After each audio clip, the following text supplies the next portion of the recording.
जय जय शंकर नमामि शंकर, जय शिव शंकर नमामि शंकर, परम ईश्वरा श्री स्वामी समर्थ, श्री स्वामी समर्थ। भूजल पालक तेज विधायक मोक्षदायका श्री स्वामी समर्थ, मोक्षदायका श्री स्वामी समर्थ, श्री स्वामी समर्थ, श्री स्वामी समर्थ, श्री स्वामी समर्थ, श्री स्वामी समर्थ, श्री स्वामी समर्थ, श्री स्वामी समर्थ, श्री स्वामी समर्थ, श्री स्वामी समर्थ। Hello, hello. श्री स्वामी समर्थ ताई. हा, श्री स्वामी समर्थ ताई. मला माझा अनुभव शेअर करायचा होता. बरं, कुठून बोलता ताई तुम्ही? नाही, मी नाव आणि कुठून बोलते ते नाही सांगू शकत. बरं बरं, हरकत नाही, चालेल चालेल. बरं, कधीपासून आहात स्वामी सेवेत? ऍक्च्युली 2018ला ना माझी एक मैत्रीण होती. हं. ती स्वामी सेवा करत होती. बरं आणि बरं. मी जेव्हा पहिल्या घरात राहत होती, म्हणजे हं. या घरात येण्याच्या अगोदर, अच्छा. तेव्हा त्या घराच्या जवळपास एक केंद्र होतं स्वामींचं, 5 अच्छा, हा मिनिटांच्या हा हा. अंतरावर. पण मला बरं. काही माहित नव्हतं स्वामींबद्दल. हं. पण ती मैत्रीण होती, ती भेटल्यानंतर मला ती सारखी म्हणायची, चल ना केंद्रात जाऊया. मी म्हणायची, हे मंदिर नाही म्हणत, केंद्र म्हणतीये हा हा हा. आणि स्वामी स्वामी करते, म्हणजे काय आहे, म्हणून मी गेले. तो बरं. गुरुपौर्णिमेचा दिवस होता ऍक्च्युली. बरं. मग मी गुरुपौर्णिमेच्या दिवशी आम्ही गेलो होतो. मग मला खूप छान वाटलं तिथं. अच्छा. आणि नंतर तिने सांगितलं की मी मुलगा होण्यासाठी सेवा घेतलीये तिथे, हो, बरं बरं. त्या केंद्रातून. हा हा हा. तर मी मनालाच हसले. म्हणजे माझं काही मला असं काही माहिती नव्हतं सेवेबद्दल अच्छा. किंवा स्वामींबद्दल, नुसतं ऐकून होते मी. तर मग मी तिला म्हटलं, सेवा म्हणजे काय असतं? तिने सांगितलं, पण त्यावेळी काय मी म्हणजे माझ्या लक्षात नाही आलं. बरं. नंतर तिने सेवा घेऊन तिला मुलगा झाला. हो, अरे वा. म्हणजे हो, मुलगा झाला तिला. तिने सेवा ऑक्टोबर 2018ला घेतली होती आणि 2019 सप्टेंबरला काहीतरी तिला मुलगा झाला. म्हणजे अच्छा. तिने सेवा केली असेल 2-3 महिन्यांनी, नंतर हम्म. झालं तिला. मग मी तिथून शिफ्ट झाले माझ्या स्वतःच्या घरात. बरं जरा बरं. दूर राहायला गेले. हम्म. त्यानंतर करोना वगैरे आला. ते काय माझ्या डोक्यात नव्हतं की आता आपल्याला चान्स घ्यायचा. मला पहिली मुलगी आहे ना. बरं बरं. तर मग 2021ला माझ्या सासूबाई खूप मागे लागायला लागल्या माझ्या. मुलगी आता थोडी मोठी झालीये, तू चान्स घे म्हणून. अच्छा. आणि मग माझ्या काही डोक्यात नव्हतं ते. पण म्हटलं की म्हणजे आम्ही फिरायला वगैरे जायचो ना असं बाहेर उन्हाळ्याच्या सुट्टीत. तेव्हा असं आपण मंदिरात वगैरे जातो ना, एखादं स्पेशल मंदिर हो ना, असेल हो तर. ना. तर माझ्या सासूबाई तिथे गेले की पहिला हा मला नातू होऊ दे हो देवाला. का? जिथे जाईल तिथे. किती गोड आहेत त्या. आणि मग मला असं कळालं त्यांच्याकडून की त्यांना अशी इच्छा आहे म्हणून. बरोबर. नातू. आणि साहजिकच आहे, कोणत्याही आजी आजोबांना वाटतं मला वाटतं ना. एक म्हणजे नातू आणि एक नात असली बरोबर, पाहिजे. कुटुंब पूर्ण व्हावं असं वाटतं. म्हणजे जेवढं ते माझ्या मुलीवरती प्रेम करतात, तेवढंच ते त्यांना ते नातू पण पाहिजे हवा असेल होता. असं मला वाटतं. बरं. आणि नंतर मग त्या जास्त असं मला बोलायला लागल्या की 2022 आल्यानंतर खूपच बोलायला लागल्या की नाही, मला म्हणजे काही पण होऊ दे मग आता, पण सेकंड चान्स घ्या. म्हणून. मग नोव्हेंबरमध्ये माझ्या एका मैत्रिणीला मी फोन केला होता. तिने मला खूप सगळं सविस्तर सांगितलं इथं. बरं. म्हणजे असं स्वामींची सेवा करतो. हम्म. तिच्या तोंडून मला असं म्हणजे अचानकच ऐकायला मिळालं स्वामी सेवा. म्हटलं हे काय आहे? म्हणजे योगायोग आहे. म्हणजे योगायोगच वाटला मला तो. हो ना. आणि नोव्हेंबरला मी स्वामी सेवेत आले, म्हणजे 2022ला. बरं आणि तेव्हा आणि मला स्वामी ओम चॅनल आहे ना, सुनीता राजपूत, हो. तो मी ऑलरेडीच ऐकत होते. प्रदीप दादांच्या मठाविषयी कळालं मला. अच्छा. आणि नोव्हेंबर मध्ये काय झालं, मी यशवंत दादांना ना, म्हणजे ते जेव्हा सुनीता राजपूत यांचा चॅनल आहे ना, हो हो हो. त्यांचं ह्याच्यावरती लिंक दिलेली असते आपल्याला महिला सेवेकरी ग्रुपची. बरोबर. मी त्यात ऍड झाले आणि अच्छा. ऍडमिन त्याचे यशवंत दादा होते. मग मी बरं. मला पुत्रप्राप्ती व्हावी यासाठी सेवा द्या असं विचारलं. बरं. त्यांनी संतान प्राप्तीची सेवा दिली. अच्छा. पण हा, हा, हा. आता मी करत होते ती सेवा नोव्हेंबर पासूनच. हम्म, पण हम्म, हम्म. माझ्या मनात कसं आपण कन्फ्युज असतो ना, आधी एक तर काही माहित नाही आणि हो परत आपण हो एवढं हो. करतोय. मग अच्छा. मी काय स्वामींना दररोज पूजा करताना हम्म. हे करायचे, विनंती करायची की मला प्रदीप दादांच्या मठात एकदा न्या बरं. ना म्हणून. हा, हा, हा, हा. आणि काही नाही, नोव्हेंबर 2022 ला हे सगळं घडत होतं आणि 4 फेब्रुवारी 2023 ला मी हम्म.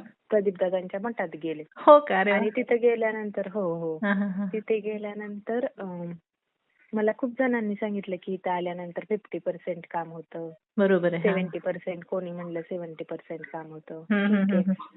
पण मला भीती वाटत होती की आपली बॅलन्स फॅमिली, म्हणजे जेव्हापासून मला हो, असं हो. म्हणजे माझं लग्न वगैरे झालं ना, मला असं वाटायचं मला एक मुलगी एक मुलगा असावा. अच्छा. म्हणजे नाही का, बरोबर आहे ना. म्हणजे काही माझा चुकीचा विचार असेल तर मला माहित नाही. नाही नाही, असं चुकीचा असावं. विचार नाहीये ताई. कसं होतं ना, मुलगा मुलगी दोन्ही असलं की त्या दोन्हीही जेंडरला तसं काय म्हणत आपण, त्यांची जडणघडण पण तशी होते की मुलीलाही कळतंय की एखाद्या अपोजिट जेंडर बरोबर कसं वागायचं, किंवा भाऊ असणं हे काही वाईट नाहीये. जसं बहीण असणं वाईट नाही, तसंच भाऊ सुद्धा असावा प्रत्येक मुलीला. हो. तसं आहे. हा, आणि ती माझी इच्छा होती स्वतःची की हो ना, हा हो ठीक ना. आहे, मला एक मुलगा आणि एक मुलगी हवी आहे. अरे, बरोबर आहे. आणि एवढं सगळं अवेलेबलच आहे, देवाने आपल्याला एवढी सेवा करून जर एखादी गोष्ट हम्म, प्राप्त हम्म, होत हम्म. असेल, हे माझ्या समोर उदाहरण होतं. हो ना, हो ना. तर चांगल्या म्हणून मला मार्गाने आपण होत असेल तर काय हरकत आहे. हो, आणि म्हटलं होत असेल तर काय हरकत आहे, आपण करूया सेवा. हम्म. म्हणजे हे एक अध्यात्मच म्हणजे आहे. बरोबर आहे, बरोबर. मग मी सेवा करायला सुरुवात केली हम्म. आणि मला वाटतं जुलैमध्ये मी प्रेग्नंट राहिले. आणि अच्छा. एप्रिलमध्ये आता 2024 ला मला मुलगा झाला. आई गं, काय तर प्रदीप सांगताय? हो हो हो. वा, किती छान. आणि त्याच्या म्हणजे म्हणजे प्रदीप मी दादांकडून तुम्ही सेवा घेतली, प्रश्नोत्तराच्या कार्यक्रमाला गेला होता का? हो प्रश्नोत्तरांच्या कार्यक्रमाला गेलो होतो. अच्छा, आणि तिथला प्रदीप अनुभव दादा सांगा ना एवढे ताई, म्हणजे कसं काय काय होतं? खूप सारी माणसं असतात, म्हणजे आणि नंबर यायला पण वेळ लागतो, कारण प्रदीप दादा एक कंटिन्यू त्यांचे प्रॉब्लेम सॉल्व्ह करत बसलेले बरं असतात, बरं. म्हणजे हम्म, त्यांना हम्म, हम्म. उत्तरं देत असतात. हो ना, हो ना. आणि म्हणजे प्रदीप दादा असं व्यक्तिमत्व आहे ना की हम्म. त्यांचा एवढा अभ्यास आहे ना, म्हणजे काय माहिती, तपश्चर्या म्हणू शकतो हो ना, आपण. हो ना. जेव्हा एखादा माणूस आज जातो ना दरबारात, हम्म. तेव्हा ते ओळखतात. म्हणजे ऍक्च्युली असं झालं की मी आत बसले होते ना, तेव्हा त्यांनी एक म्हणजे असं माणसांना ओळखतात की ह्याचा काय प्रॉब्लेम असू अच्छा. शकतो किंवा हा बरोबर. माणूस कसा आहे. मी एवढी घाबरलेली ना, म्हटलं दादा हे पण ओळखतायत. हम्म. म्हणजे त्यांची आध्यात्मिक पॉवर म्हणा शक्ती किंवा तेवढी माइंड आहे. पॉवर, स्वामींचा कृपाहस्त आहे ना हो त्यांच्यावर. कृपा हस्त. म्हणजे बघा ना त्यांनी किती हे केलं असेल, सेवा हो ना, वगैरे हो ना, म्हणजे. हो ना. बरोबर. तर मग तिथला अनुभव तर माझा छानच होता एकदम. हम्म, हम्म, हम्म. तिथलं राहणं वगैरे आणि एकदम छान असं जेवण, छानच होती सगळी सोय. बरोबर. म्हणजे आणि काही तिथून खर्च वगैरे पुढे आला का तुम्हाला तिथे गेल्यावर? काहीच नाही. फक्त अच्छा. जाण्या येण्याचा आपला खर्च बरं. आणि बाकी आहे. राहण्याचा जेवणाचा काही खर्च नाही आला. आणि तिथली माणसं पण एवढी छान आणि असं कॉपरेट कोऑपरेटिव्ह. करत असतात ना आपल्या. हो. त्यांचं संपूर्ण तर कुटुंबच आहे ना सेवेत या, म्हणजे प्रेमळ हो माणसं ग्रामीण भागातली हो कशी असतात तसे. हो, आणि एकदम छान.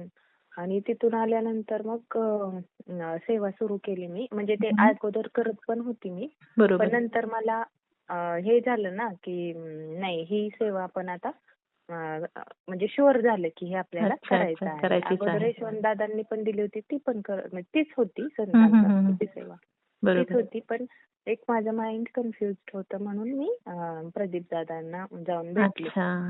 मग तिथं बरोबर. खूपच शुअर झाले की हा हेच करायचंय आपल्याला. हम्म. आणि अजून पण प्रॉब्लेम होते, पण ते सगळे सॉल्व्ह झाले म्हणजे. हो, अरे वा. तीन प्रश्न होते, त्यातले 2 तिथे सॉल्व्ह झाले होते. आणि हा जो होता हा मुख्य प्रश्न होता माझा. बरोबर, बरोबर. तर मग तिथून सेवा घेऊन आल्यानंतर मी खूप सेवेला लागले मनापासून. जे पण केलं ना ते मनापासून केलं. अच्छा. आणि मग 2024 ला झाला मला मुलगा हम्म. एप्रिलमध्ये. बरोबर. तर नंतर मी अनुभव शेअर केला हम्म. ग्रुपवरती बरं यशवंत दादांना. तर त्यांनी महिला सेवेकरी ग्रुपवरती टाकला. बरं बरं. त्यानंतर मला खूप असे स्त्रियांचे म्हणजे लेडीजचे कॉल यायला सुरुवात झाली की अच्छा. ज्यांना मुलगा पाहिजे असं.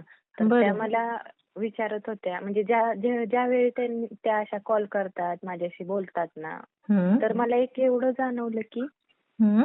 की असे आपल्या समाजात अजून पण काही रूढी परंपरा अशा आहेत की लोक पहिली मुलगी असली किंवा सासू सासरे असं त्या हम्म. सुनेला छळत असतात हो ना. की मुलगा कधी होणार, म्हणजे असं नाही का. बरोबर आहे ना. ते ज्या अजूनही ते बायकांनी सुरू ते आहे. सहन केले हम्म.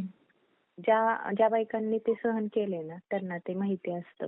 हम्म. तर मग त्या एवढ्या अंडर कॉन्फिडन्स म्हणजे त्यांचा कॉन्फिडन्स एवढा लूज झालेला आणि हम्म. बोलताना बरोबर हे आहे ना. खूप जाणवतं.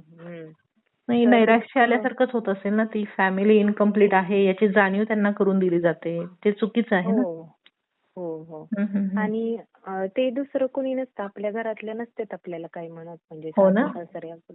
पण जे चुलत वगैरे आहेत ना बरोबर ते आहे. एवढं म्हणजे चिडवत असतात हम्म. हम्म. म्हणजे हम्म. आपण किती सुखी असलो ना तरी ते ते तोच वाईट बघवत नाही. आपल्याला दाखवत बरोबर असतात. आहे. हो हो नाही, आणि हे कुठल्याही माझ्याबरोबर कार्यक्रमाला गेलो किंवा काही गेलं तरी मग ते जाणवतं. बरोबर आहे की. आणि सवय कशी असते आपल्या नात्यातल्या माणसांना हा. की काय दुःख आहे त्याच्यावरती खरोखर त्यावेळेस हो ना. डागायच्या म्हणजे हम्म. त्याने आनंदच उपभोगला नाही पाहिजे बरोबर आहे जे की. आहे त्याचा. नाही म्हणजे तर अशामुळे मला त्या तरी स्त्रिया पण डिप्रेशन मध्ये जात असतील ना हो? असं होत असेल तर. हो आणि मला एवढंच कळालं की मी ज्या फेज मधून गेलीये हम्म. त्याच फेज मध्ये ह्या पण बायका आहेत म्हणजे हो ना. काहीतरी पण माझ्यासारख्या मग ह्या जगात बायका तुमचा आहेत. कसा अनुभव होता? तुमच्या घरी तुमचे सासू सासरे म्हणा किंवा मिस्टर म्हणा या गोष्टीला म्हणजे कसं तुम्हाला रिॲक्ट करत होते की तुम्हाला मुलगा हवाय म्हणून? त्यांच्याकडून पण असं काही त्रास होत होता का तुम्हाला? नाही, माझे सासू सासरे एकदम छान म्हणजे अरे वा. त्यांनी मला आई वडिलांसारखंच प्रेम दिलं. वा उलट वा वा. कणभर त्यांच्यापेक्षा जास्त म्हणलं तरी किती चालेल. छान. हो ना. आणि माझे मिस्टर पण खूप छान म्हणजे चांगले. सपोर्टिव्ह त्यांचं आहे. काही असं नव्हतं. त्यांना बरोबर तर आहे. म्हणजे दुसऱ्यांचा घ्यावा असं पण वाटत नव्हतं. एक हो का? मुलगी आहे बस झालं म्हणायचे वा ते. वा वा. पण किती ते छान. मी जगात वावरली होती, 4 बायकांच्यात जात होती आणि काय ते चिडवायचे ना हिच्याकडे सगळं आहे पण वंशाचा वारच दिवस नाही. नाही हम्म. वारच नाही. पण चुकीचे हे विचार आहे. कधी कधी मी हे हसण्यावारी घ्यायचे. हम्म. पण जेव्हा मला कळालं ना की माझ्या सासू सासऱ्यांना पण असं वाटतंय की एक मुलगा व्हावा, असावा म्हणून. तेव्हा हा. मी हम्म. आणि साहजिकच आहे हे कोणालाही वाटतंच म्हणजे. हो ना. बरोबर आहे ना. मग जेव्हा अशा लेडीजचे कॉल यायला लागले जेव्हा मी शेअर केला हा अनुभव बरोबर. ग्रुपवर, पण तेव्हा मला असं वाटलं की नाही हे आपल्यापर्यंत मर्यादित नको ठेवायला, आपण सगळं शेअर करूया ताईंना आणि हो सांगूया ना. हे. नाही, अगदी बरोबर आहे ताई. खरंच महत्वाचं आहे कोणत्या हे. सामाजिक प्रबोधन होईल तुमच्या या अनुभवातून की मुलगी मुलगा हे समान आहेत आणि तो मिळावा ही इच्छा असणं नक्कीच चांगलं आहे. कुठल्याही विवाहित स्त्रीला वाटतंच की आपल्याला एक मुलगी असावी, मुलगा असावा. पण त्याचा अट्टहास करून इतरांनी तिला त्रास देऊ नये की तिला मेंटल डिप्रेशन यावं किंवा तिला टोचून बोलणं हे अत्यंत चुकीचं आहे. हो आणि पहिली मुलगी झाली आणि त्यानंतर काही काहींना मुली पण राहत नाही ना लवकर. हो ना. हो ना. तर खरं आहे. तेवढं एवढे वर्षांचा कालावधी असतो ती बाई त्या डिप्रेशन मध्ये जगत असते. हो ना. आणि कुठलीही गोष्ट हो म्हणा, सणवार म्हणा, एन्जॉय करता येत नाही किंवा कुठेही बाहेर गेलं तरी हो कोणीतरी आपल्याला विचारेल ही धास्ती तिच्या मनात कायम असते हो. हे असं नाही झालं हो पाहिजे म्हणजे. आणि एक म्हणजे कोणाची तरी अशी एक मुलगा एक मुलगी अशी फॅमिली बघितली ना अशी कुठल्या म्हणजे कार्यक्रमात चौकोनी वगैरे कुटुंब. घरी, तर मग असं वाटतच ना मनातून अरे वा अशी पण माझी फॅमिली पाहिजे. बरोबर आहे. ते बरोबर पण आहे. झालं आणि काहीतरी म्हणजे मिळवण्याच्या नादात आपण चुकीच्या मार्गाने जाऊ नका हे पण मला सांगायचं अगदी तुम्हाला बरोबर आहे की ताई. स्वामी हे ब्रह्मांड नायक आहेत आणि त्यांची सेवा केली ना तर आपल्याला काही कमी पडणारच नाहीये बरोबर. आणि आपण चुकीच्या मार्गी पण जाणार नाहीये. बरोबर म्हणजे की भोंदू बुवा किंवा बाबांच्या नादी लागून काहीतरी विचित्र ते प्रकार पण करू नये. आणि हो आणि जे काही वैद्यकीय मार्ग आहेत ना हो ते ना. पण करतात ना माणसं. हो हो हो. म्हणजे जसं की भ्रूण हत्या वगैरे तसलं तर नकोच आपल्याला. पण नाही, ही ते भ्रूण पण हत्या टाळता येईल. केल्यामुळेच मुलींची हत्या ही वर्षानुवर्ष करण्यात आल्यामुळे भ्रूण हत्येमुळेच आज परिस्थिती अशी आहे की आज ज्यांना मुलगा हवाय अशा आजीला जेव्हा त्या तिच्या नातवाचं लग्न करण्याची वेळ येते तेव्हा ती नात सून मिळणं सुद्धा आता अवघड झालेलं आहे, कारण मुलींची संख्या खूप अवघड कमी झालं. झालेली आहे. हो, त्यामुळे हा खूप बॅलन्स अवघड राखणं झालं. फार महत्वाचं आहे. हम्म. बरोबर आहे ताई आणि तुम्ही. हो, आजकाल ही परिस्थिती झालीच, पण ह्याला कारणीभूत एक समाज पण आहे. हो ना, हो ना. हे पण आहे. आणि म्हणजे स्वामींची सेवा पुत्रप्राप्तीसाठी करणं मला तरी काही चुकीचं वाटलं नाही. नाही, कारण ती बरोबर आहे सेवा ना. करताना आपल्याला मेहनत करावी लागते. म्हणजे आपल्याला हम्म. वाचावं लागते, ते आध्यात्मिक, त्या ध्यानात बसावं लागते, हम्म, नाही का, हम्म. जपमाळ बरोबर आहे. जपावी लागते. म्हणजे हे आपण कुठेतरी चांगलं करतोय. अगदी बरोबर आहे. कोणत्याही नाही, आणि चुकीचा या मार्ग सेवेमुळे नाही. मन स्थिर झाल्यामुळे किंवा बुद्धी शांत झाल्यामुळे जेव्हा ती स्त्री कन्सीव्ह करते, तिला मुलगा होतो किंवा मुलगी होते, जे काही बाळ होत असेल त्यावेळेस ती सुद्धा स्वतः प्रिपेअर्ड असते, ती स्वतः संयमी शांत झालेली असते की ती तिच्या बाळावर छान संस्कार करू शकते. या हो, काय म्हणत अशा ह्यानी सुद्धा आपण विचार केला पाहिजे अशा सेवांचा. हो. आणि गर्भसंस्कार पण बाळाला म्हणजे गर्भात असतानाच मिळतायत ना, हो ना, ते की किती स्वामींची महत्वाचं आहे. सेवा कर. हम्म. आता तुमच्या YouTube चॅनलवरचं जे गुरुस्तवन आहे ना तर हम्म. ते मी परवा दिवशी लावलेलं. तर ते चालू असताना माझं बाळ खूप हसत होतं आणि मी बंद केलं ना तर त्याचं एक्सप्रेशन एकदम चेंज झाले. तो एवढा म्हणजे गप्प बसला ना, म्हणजे हो असं का? तोंड. हो. वा वा वा. म्हणजे त्याला ते कळत होतं. म्हणजे असं त्यांनी कधीतरी ऐकलंय असं वाटत होतं हो त्याला. का? हा, आवडत असेल हो. त्याला ते. नाही, आवडत गुरुस्तवनात तर असेल. प्रचंड ताकद आहे. आनंदनाथ हो. महाराजांचं काय म्हणूयात ना, ते खूप प्रभावी स्तोत्र आहे. हो. छान. तर ते ऐकताना तुमच्या आवाजातलं ते छान, एकदम छान असं खेळत आणि हसत होतं. हा एक अनुभव आला मला. आणि दुसरं म्हणजे माझ्या मुलाच्या म्हणजे जन्मावेळीपासून त्याला एक बर्थ मार्क आहे, आपण काय म्हणतो त्याला, जन्मखून. जन्मखून. बर. ते कपाळावरती त्याच्या असा यू आकार, नाही का, कोणत्याही अच्छा. देवाच्या किंवा स्वामींच्या स्वामींना कपाळावर लावतात कपाळाला. बरं हो. बरं बरं. तो रेड कलरचा आहे. मी तुम्हाला फोटो शेअर करेन. हो, चालेल की तो ताई. किती छान. हो, एडिट हम्म. करून तो हो, म्हणजे नक्की नक्की व्हिडिओ मध्ये अपलोड करते मी. स्वामींनी म्हणजे तुम्हाला ही कुठेतरी काय म्हणूयात प्रचिती दिली की मी आलेलो आहे या रूपाने तुझ्या घरात, तुझ्यापाशी. हो. आणि किती छान. प्रसादच दिलाय मला एक हो त्यांनी. हो, खरंय खरंय, अगदी. तुम्ही मनापासून सेवा केलीत ताई. आणि महत्वाचं मला हेच वाटतं की अंधश्रद्धेला बळी न जाता तुम्ही सत्सद्विवेक बुद्धी जागृत ठेवून छान विचार करताय. आणि तुमच्या बाबतीत जरी ते नाही घडलं तरी इतर स्त्रियांच्या बाबतीत जो त्रास होतो तो त्यांना होऊ नये म्हणून सुद्धा तुम्ही हा चांगल्या मार्गाने या गोष्टीचा प्रचार आणि प्रसार करत आहात. ही खरंच गोष्ट कौतुकास्पद आहे. हो. आणि मला जे कॉल येतात ना लेडीजचे की ही सेवा कशी करायची, तर त्यांना मला एक सांगायचं आहे की आपल्याला सेवा करायची आहे ती मनापासून करायची आहे. जसं बरोबर. की आपल्याला ते फळ मिळेल हम्म. याच्यासाठी. तर विचार करू नका आपल्याला किती वेळ लागणार आहे, बरोबर. किंवा आपण बसू शकेल की नाही. किती जसं मिनिट तुम्हाला लागतात, किती जमेल. तास लागतात ह्याचाही विचार करतात बरेच जण. हो. हो, हो, तर हो. ती जशी जमेल तशी करा तुम्ही उठून बसून. हम्म, पण हम्म. ती मनापासून करा असं अगदी मला बरोबर वाटतं. आहे. खूप छान विचार आहेत ताई तुमचे. आणि अनुभव तर खूपच कमालीचा आहे. नक्कीच याच्यातून बऱ्याचशा सुना आणि विशेषतः सासवा किंवा सासू सासरे म्हणूयात आपण किंवा आजूबाजूचे नातेवाईक आहेत ते पण बोध घेतील आणि त्याच्याप्रमाणे त्यांच्या विचारात सुद्धा नक्कीच फरक पडेल ताई. खूप छान वाटलं मला तुमच्याशी बोलून. हो हो. चालेल ताई. Thank you, ताई. हा, शेअर हो. करते हा अनुभव ताई. श्री स्वामी समर्थ. श्री स्वामी. तू अवदुंबर दत्त दिगंबर, तू अवदुंबर दत्त दिगंबर, तू अवदुंबर दत्त दिगंबर, तू अवदुंबर दत्त दिगंबर. तू अवदुंबर